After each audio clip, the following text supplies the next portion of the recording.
Lecture number 15, unit number 8 from thermal properties of matter, 9th physics.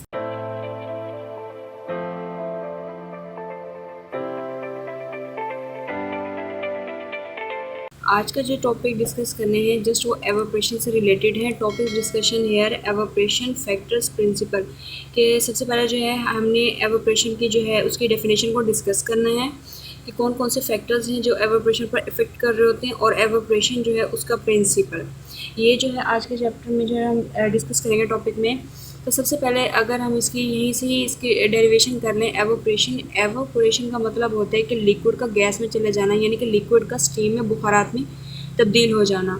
और इसी तरीके से जब लिक्विड जो है वो गैस स्टीम में तब्दील हो जाता है तो उस पर कौन कौन से फैक्टर्स जो है अफेक्ट कर रहे होते हैं वो डिस्कस करेंगे। तो सबसे पहले जो आंसर अगर हम एवोपरेशन की बात करते हैं, evaporation is the process of substance in a liquid state changing to a gaseous state due to an increased temperature and a pressure. It is a fundamental part of the water cycle and is constantly occurring throughout nature. Evaporation की अगर हम बात करते हैं, evaporation is a process of a substance, यानी कि liquid में जो लिक्विड है ये एक ऐसा सब्सटेंस होता है जिसमें evaporation अकर होती है। लिक्विड जो है वो गैसेस फॉर्म में तब्दील हो जाता है। गैसेस फॉर्म में तब तब्दील होता है जब हम उसे टेम्परेचर देते हैं, ज़्यादा प्रेशर देते हैं। जैसे कि अगर आपने एक बाउल में वाटर लिया, लिक्विड लिया और उसको जो है आपने फ्लेम पर रख दिया। अब आपने क्या किया, आपने फ्लेम का टेम्परेचर इंक्रीज़ किया जिसकी वजह से जो लिक्विड है उसके मॉलिक्यूल्स ने रैंडमली मूव करना शुरू कर दिया। अब लिक्विड के जो मॉलिक्यूल्स हैं जब वो बाउल के साथ टकराएंगे, रैंडमली मूव करेंगे, इसका मतलब है वो अपनी काइनेटिक एनर्जी जो है वो लूज़ करेंगे। काइनेटिक एनर्जी लूज़ करने का मतलब ये है कि लिक्विड के जितने भी मॉलिक्यूल्स हैं ना उन सब में काइनेटिक एनर्जी जो है ना वो ट्रांसफ़र हो जाएगी। तो हम लोग जानते हैं कि kinetic energy is directly proportional है टेम्परेचर के। जैसे हम लोग टेम्परेचर इंक्रीज़ करते हैं, लिक्विड के मॉलिक्यूल्स जो हैं वो रैंडमली मूव करेंगे जिसकी वजह से उनकी काइनेटिक एनर्जी जो है वो भी इंक्रीज़ हो जाती है। काइनेटिक एनर्जी के इंक्रीज़ होने से जो लिक्विड के मॉलिक्यूल्स हैं वो रैंडमली मूव करना ज़्यादा तेज़ी से शुरू कर देते हैं जिसकी वजह से वो आपस में एक दूसरे से स्पेस में आ जाते हैं, सेपरेटली हो जाते हैं और ईजीली जो है उनके मॉलिक्यूल्स को जो है बुखारात में वो लोग जो मॉलिक्यूल्स हैं वो बुखारात में तब्दील हो जाते हैं।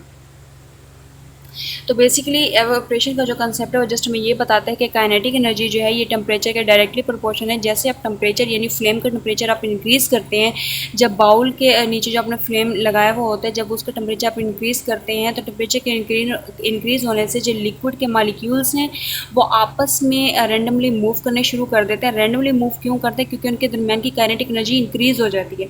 काइनेटिक एनर्जी जो है टेम्परेचर के डायरेक्टली प्रोपोर्शन है। काइनेटिक एनर्जी के इंक्रीज़ होने से लिक्विड के मॉलिक्यूल्स जो वो आपस में टकराते हैं और एक दूसरे से स्पेस में आ जाते हैं, यानी एक दूसरे से सेपरेटली हो जाते हैं। जब वो लिक्विड के मॉलिक्यूल जो हैं जब वो एक दूसरे से सेपरेट हो जाते हैं, सेपरेट होने के बाद क्या होता है कि उनके मॉलिक्यूल्स के दरमियान में गैप आ जाता है और वो फिर जो है एक दूसरे से सेपरेट होना शुरू कर देते हैं। जब वो एक दूसरे से अलहदगी अख्तियार करते हैं तो ज़ाहिर सी बात है जब मॉलिक्यूल्स के दरमियान में गैप आएगा तो मॉलिक्यूल्स हैं वो ईजीली बुखारात में तब्दील हो जाएंगे। तो लिक्विड जो है ईजिली बुखारात में इसलिए तब्दील होता है क्योंकि इसके दरमियान की काइनेटिक एनर्जी इंक्रीज़ होती है। अगर आपसे क्वेश्चन पूछा जाए कि लिक्विड है उसमें एवोपरेशन जो है वो कैसे अकर होते हैं तो आपको समझ में आना चाहिए कि लिक्विड में एवोपरेशन इसलिए होती है कि जब हम टेम्परेचर इंक्रीज़ करते हैं तो टेम्परेचर के इंक्रीज़ होने से ही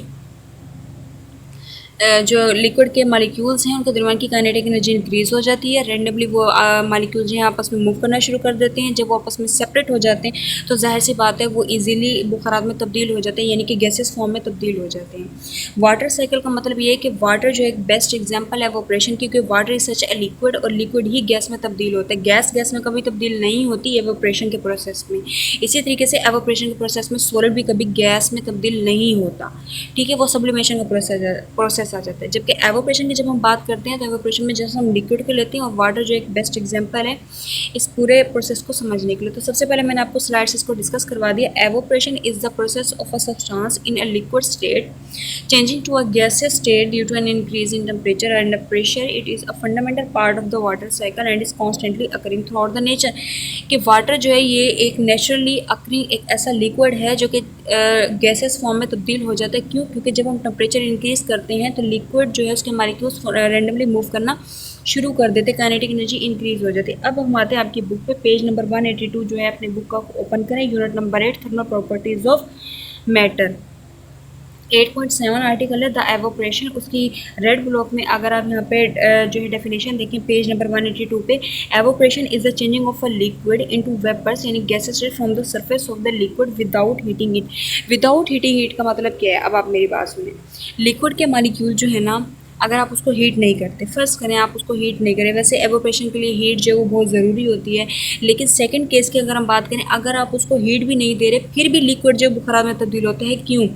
अब देखिए, आपने एक बाउल में लिक्विड रखा और आपने ना उसको फ्लेम नहीं दी, आपने जस्ट उसको जो है बाहर किसी ऐसी खुली जगह पर, खुली फ़िज़ा में रख दिया। अब लिक्विड के जो मॉलिक्यूल्स हैं जो ऊपर होंगे ना, ऊपर वाली सतह पर, वो हवा के साथ उड़ जाएंगे, हवा के साथ एवोपरेट हो जाएंगे। नीचे वाले मॉलिक्यूल्स फिर दोबारा ऊपर आएंगे, वो हवा के साथ जो है मिक्स होकर हवा में उड़ जाएंगे, वो एवोपरेट। फिर नीचे वाले मॉलिक्यूल इसी तरीके से कॉन्टीन्यूसली नीचे वाले मॉलिक्यूल्स ऊपर आते जाएंगे और ऊपर वाले मॉलिक्यूल जो वो हवा के साथ मिक्स होकर एवोपरेट होना शुरू हो जाएंगे। फिर क्या होगा कि लिक्विड फिर दोबारा गैसेस फॉर्म में तब्दील हो जाएगा। तो आपके नीचे वाला पैराग्राफ है, आपकी बुक का है पेज नंबर 182 8.7 आर्टिकल, उसका ही नीचे वाला पैराग्राफ है आपकी डेफिनेशन के नीचे, वहाँ से हम एग्जाम जो है डिटेल में डिस्कस कर लेते हैं। उसके बाद जो हम इसका फैक्टर्स और इसके प्रिंसिपल जो है वो डिस्कस कर लेते हैं। वो कह रहे हैं अनलाइक बॉइलिंग, बॉइलिंग का मतलब ये होता है कि आप जो है से एक ऐसा टेम्परेचर देते हैं जो कि आपके माहौल के, आपके इन्वायरमेंट के स्टैंडर्ड प्रेशर के साथ जो है मिक्स हो रहा होता है। लेकिन evaporation take place at a temperature but only from the surface of the liquid. Surface of a liquid का मतलब ये है कि जब आप किसी लिक्विड को हीट करते हैं, टेम्परेचर देते हैं, फ्लेम देते हैं, तो लिक्विड के मॉलिक्यूल जो है रैंडमली मूव करना शुरू कर देते हैं। नीचे वाले मॉलिक्यूल जैसे जैसे ऊपर आते हैं तो ऊपर वाले सरफेस से ही एवोपरेशन का प्रोसेस अकर होता है। सरफेस, पानी के जो ऊपर वाला सरफेस होता है ना, वहाँ से जो मॉलिक्यूल्स हैं वो हवा में एवोपरेट होना शुरू हो जाते हैं, जिसकी वजह से एवोपरेशन का प्रोसेस जो है वो सरफेस की वजह से पॉसिबल होता है कि जो लिक्विड का ऊपर वाला सरफेस होता है ना, वहीं से ही मॉलिक्यूल्स जो हैं वो हवा में एवोपरेट होना शुरू होते हैं। ठीक है। The process of boiling takes place at a certain fixed temperature, which is the boiling point of the that liquid. जो fixed temperature होता है वहाँ पे boiling point अकर कर रहा होता है। वाटर का boiling point आप लोग जानते हैं कि increase होते हैं due to temperature increasing. At boiling point liquid is changing into vapors not only from the surface but also within the liquid. अब boiling point और evaporation इन दोनों में फ़र्क है। boiling point जो होता है ना, लिक्विड के अंदर वाले मॉलिक्यूल्स जो है ना वो मतलब गैसेस फॉर्म में तब्दील होते हैं। लेकिन एवोपरेशन की हम बात करें तो एवोपरेशन में जो लिक्विड के ऊपर वाले मॉलिक्यूल्स होते हैं ना, वो मतलब गैसेस फॉर्म में तब्दील होते हैं। यहाँ से आप दोनों को यहाँ से आपको समझ में आ गया कि दोनों में फ़र्क क्या है, बॉइलिंग पॉइंट और एवोपरेशन। फिर दोबारा देख लेते हैं, बॉइलिंग पॉइंट और एवोपरेशन में ये फ़र्क है। आप एक बाउल लेते हैं, बाउल में आपने लिक्विड लिया, लिक्विड के जो अंदर वाले मॉलिक्यूल्स हैं ना, जो बिटवीन दरमियान वाले मॉलिक्यूल्स हैं, वो अगर गैसेस फॉर्म में तब्दील हो रहे हैं, that is boiling point. Liquid के ऊपर वाले मॉलिक्यूल जो सरफेस पर है ना, बॉयल यानी कि आपने जो बाउल रखा है और लिक्विड जो आपने उसमें डाला, जो लिक्विड का ऊपर वाला सरफेस है ना, सरफेस से जो लिक्विड के मॉलिक्यूल्स जब गैसेस फॉर्म में तब्दील होंगे, that is evaporation. With in की बात होगी तो बॉइलिंग पॉइंट, अगर सरफेस की बात होगी तो एवोपरेशन। ठीक है। These vapors come out of the boiling liquid as bubbles which break down on reaching the surface. आपने देखा होगा कि बबल्स वगैरह evaporate होकर जो है वो उड़ना शुरू कर देते हैं, that is the evaporation.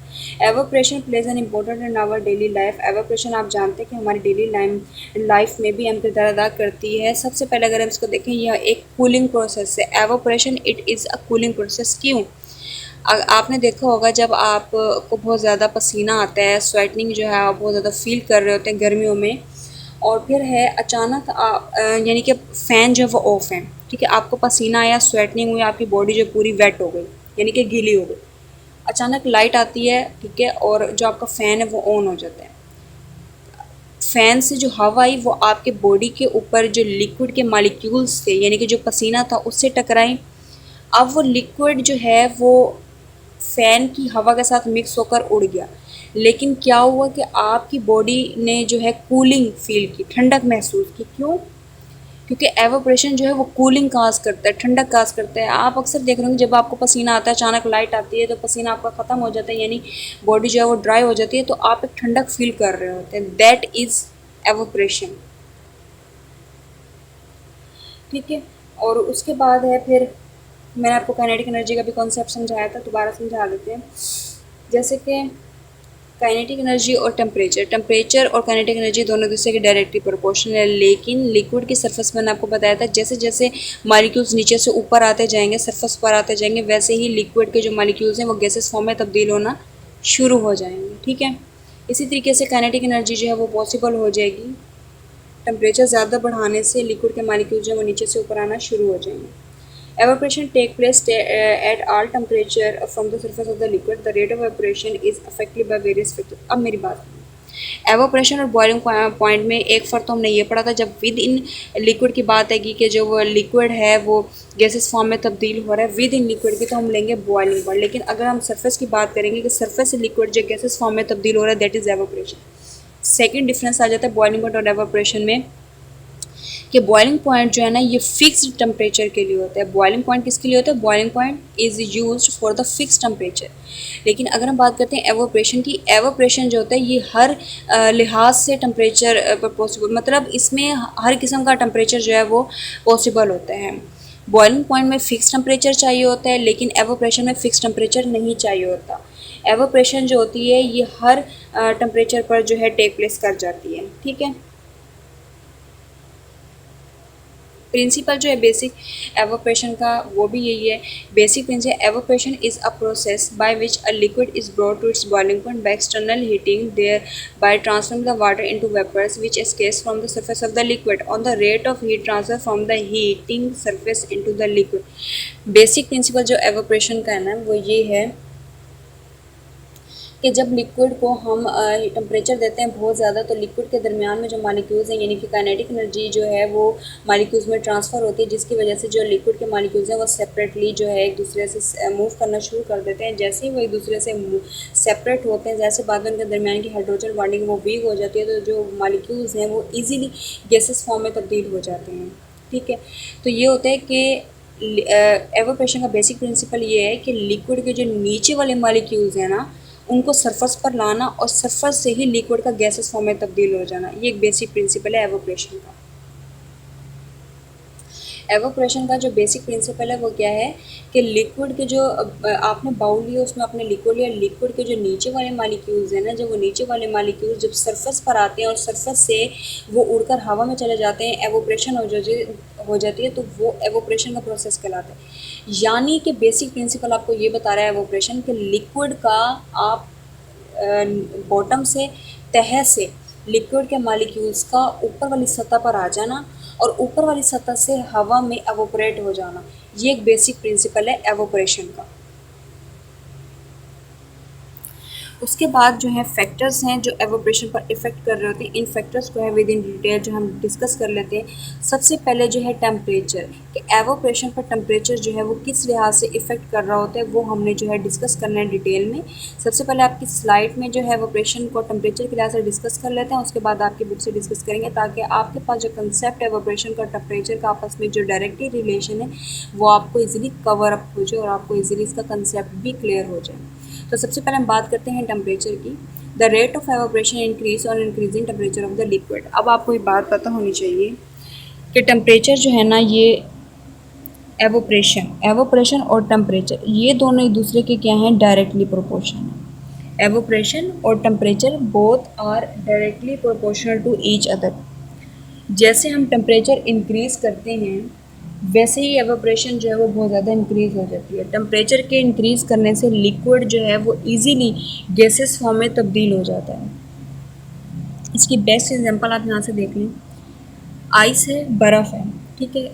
अब क्या है, जब आप वाटर यानी लिक्विड का टेम्परेचर कम कर देते हैं, बहुत कम कर देते हैं, जब टेम्परेचर 0 डिग्री सेंटीग्रेड पर आ जाता है तो लिक्विड जो है वो बर्फ़ में तब्दील होना शुरू हो जाता है, ठीक है। अब यहाँ पे क्या किया आपने, टेम्परेचर कम किया तो लिक्विड बर्फ़ में तब्दील हो गया आइस में, ठीक है। अब उस आइस को आपने बाउल में रखा और नीचे आपने फ्लेम दिया, टेम्परेचर आपने इंक्रीज़ किया, फ़ौरन आपने देखा कि आइस जो वो मेल्ट हो गई है लिक्विड में। इसका मतलब ये है कि टेम्परेचर जो था वो इंक्रीज़ किया और आइस मेल्ट हो गई। तो बेसिकली क्या हुआ कि लिक्विड का गैसेस फॉर्म में तब्दील हो जाना यानी एवोपरेशन जो वो बेसिकली टेम्परेचर पर डिपेंड कर रही होती है। टेम्परेचर आप ज़्यादा करेंगे तो लिक्विड जो है इजीली गैसेस फॉर्म में तब्दील हो जाएगा, टेम्परेचर आप जब कम करेंगे तो वो आइस की फॉर्म में तब्दील हो जाएगा, ठीक है। तो टेम्परेचर और एवोपरेशन का जो है आपस में डायरेक्टली रिलेशन ये है कि एवोपरेशन जब हम इंक्रीज़ होती है, कब होती है? जब टेम्परेचर इंक्रीज़ होता है। टेम्परेचर के इंक्रीज़ होने से जो लिक्विड के मॉलिक्यूल्स हैं वो रैंडमली मूव करना शुरू कर देते हैं, काइनेटिक एनर्जी इंक्रीज़ होती है और एवोपरेशन जो है वो मैक्सिमम पॉसिबल हो जाती है। ठीक हो गया। उसके बाद अब आपकी बुक से इसको पेज नंबर 183 पर टेम्परेचर के लिहाज से इसको डिस्कस कर लेते हैं। यहाँ पे लिखा why wet clothes dry up more quickly in summer than in winter.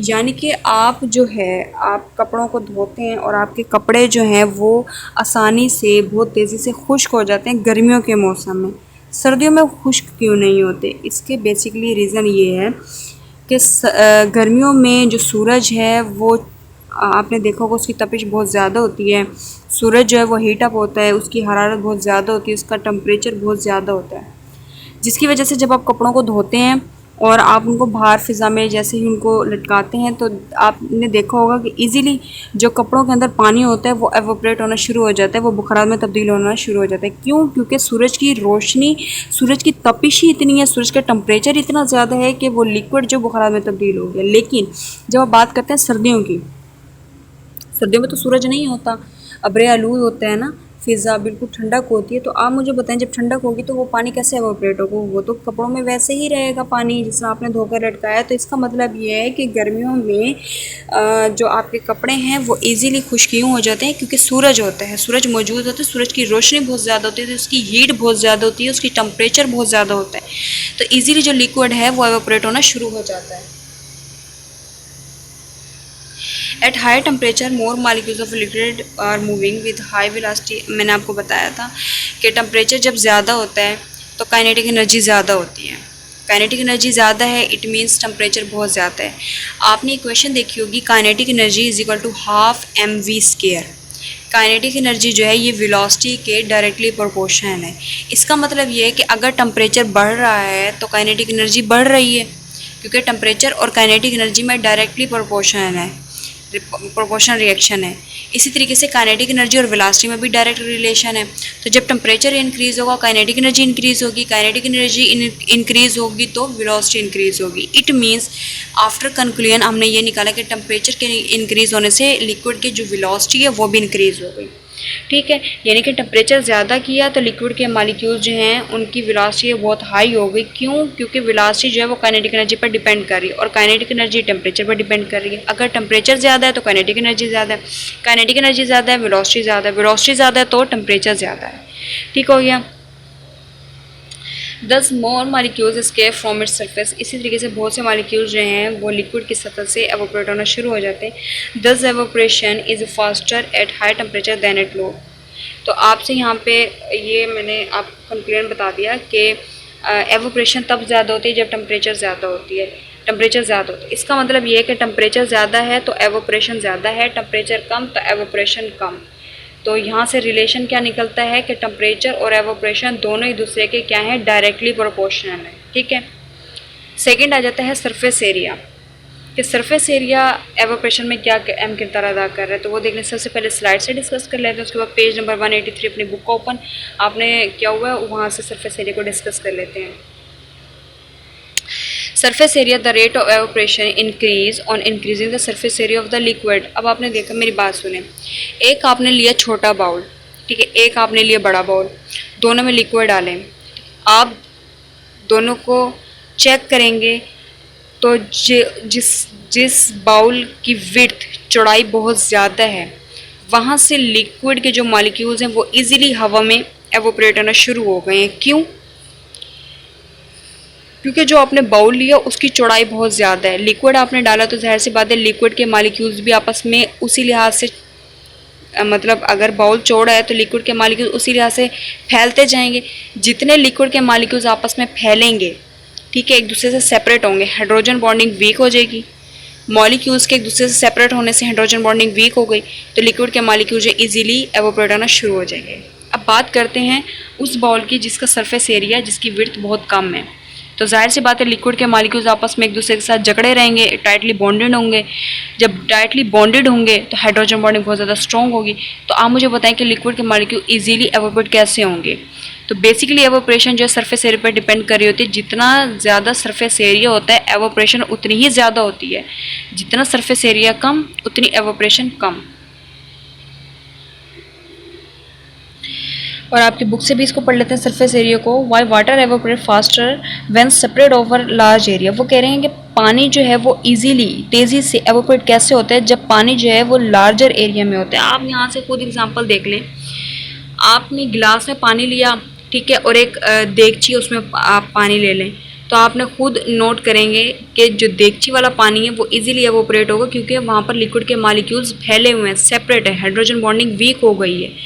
गिलास में जो वाटर के मॉलिक्यूल्स हैं वो एक दूसरे के साथ टाइटली बॉन्डेड है, एक दूसरे के साथ जकड़े हुए हैं, तो वो एक दूसरे से कैसे सेपरेट होंगे? वहाँ तो काइनेटिक एनर्जी जो होगी वो बहुत बहुत जो है देखेंगे आप कि एक दूसरे में इस तरह आपस में टाइटली बॉन्डेड हो जाएंगे कि वाटर के मॉलिक्यूल्स का एक दूसरे से सेपरेट होना डिफ़िकल्ट हो जाएगा। तो वो एक दूसरे से एवोपरेशन कैसे पॉसिबल करेंगे? एवोपरेशन तो वहाँ होगी ही नहीं।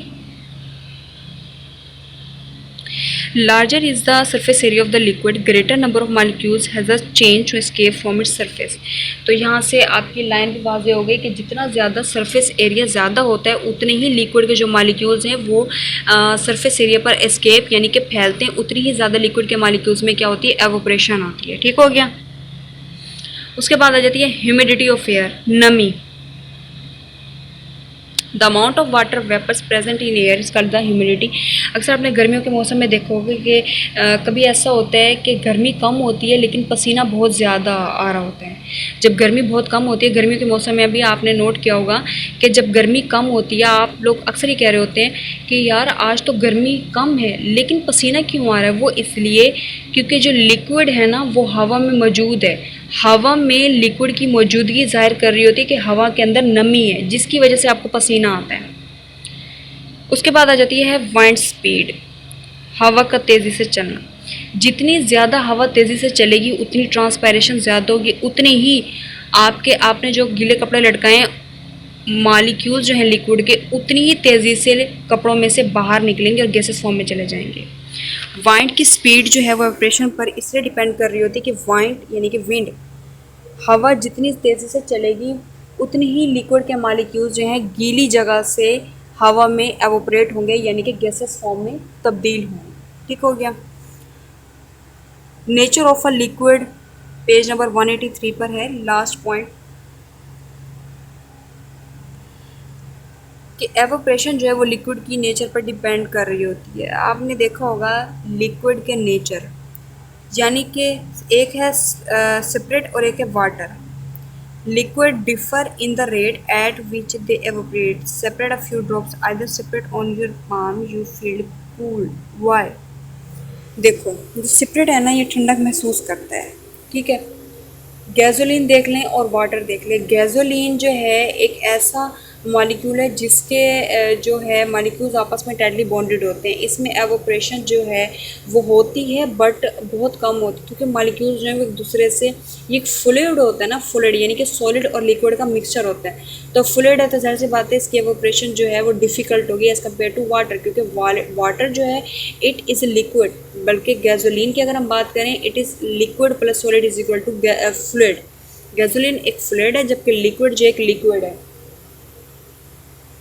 ठीक है, तो यहाँ तक जो है इसका हमने नेचर पर डिपेंड जो है वो देख लिया।